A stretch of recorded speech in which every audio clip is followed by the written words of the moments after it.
Hello everyone, आज मी ऋषाल तुमच्यासाठी घेऊन आली आहे एकदम साधी सरळ पालक मूग डाळ मसाला खिचडीची रेसिपी। जेवढीच ती साधी सोपी आहे तेवढीच ती खायला एकदम चटकदार आणि मसालेदार आहे। एकदा तुम्ही ही खिचडी नक्की ट्राय करून बघा। त्यासाठी मी 1 वाटी तुरीची डाळ घेतली, 1 वाटी मूग डाळ घेतली। तुमच्याकडे जर सालवाली मूग डाळ असेल तर तुम्ही ती नक्की वापरा।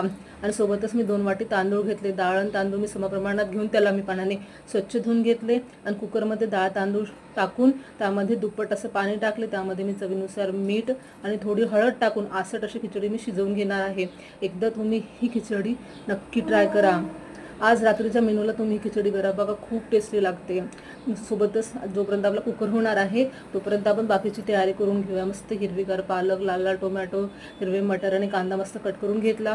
सोबतच मी आलं लसूण हिरवी मिरचीची पेस्ट तयार करून घेतली बघा। आता मी याला फोडणी घालणार आहे। त्यासाठी मी एक मोठं पॅन घेतलं, त्यामध्ये मी तेल गरम करायला ठेवले। त्यामध्ये मी हिंग, जिरं, मोहरी मस्त चटकवून घेणार आहे आणि त्यामध्ये मी टाकणार आहे बारीक कट केलेला कांदा बघा। आणि कांद्याचा कलर चेंज झाल्यानंतर त्यामध्ये मी टाकणार आहे आलं लसूण आणि हिरवी मिरचीची पेस्ट। त्याला मी चांगलं शिजवून घेणार आहे। त्यामध्ये मी टाकणार आहे तिखट, हळद, धनापूड आणि गरम मसाला। थोडंसं पाणी टाकणार आहे शिजवायला आणि त्यामध्ये मी टाकणार आहे बारीक कट केलेले टोमॅटो। थोडंसं मी मीठ टाकलं, माझ्या खिचडीला थोडं मीठ कमी होतं, मी थोडंसं मीठ टाकलं। आणि नंतर मी त्यामध्ये टाकले मटर आणि हिरवेगार पालक टाकणार आहे। मस्त कट केलेली पालक गरम झाल्यानंतर त्यामध्ये आपण जी खिचडी तयार केली होती असत मी ती टाकणार आहे बघा। छान आपल्या ग्रेव्हीला तेल सुटलेलं आहे, त्यामध्ये मी खिचडी टाकणार आहे बघा। आता मी याला मस्त मिक्स करून घेणार आहे बघा। छान असा कलर आलेला आहे आपल्या खिचडीला।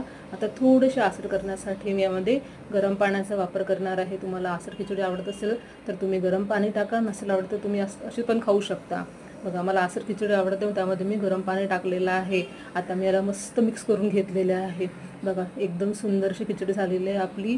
मस्त दहीसोबत किंवा कढीसोबत आणि पापडासोबत गरम गरम खिचडी आपल्या परिवाराला सर्व करावी। आजची रेसिपी तुम्हाला कशी वाटली कमेंट करून मला नक्की सांगा। भेटू नेक्स्ट व्हिडिओमध्ये अशाच रेसिपींसोबत। Bye bye.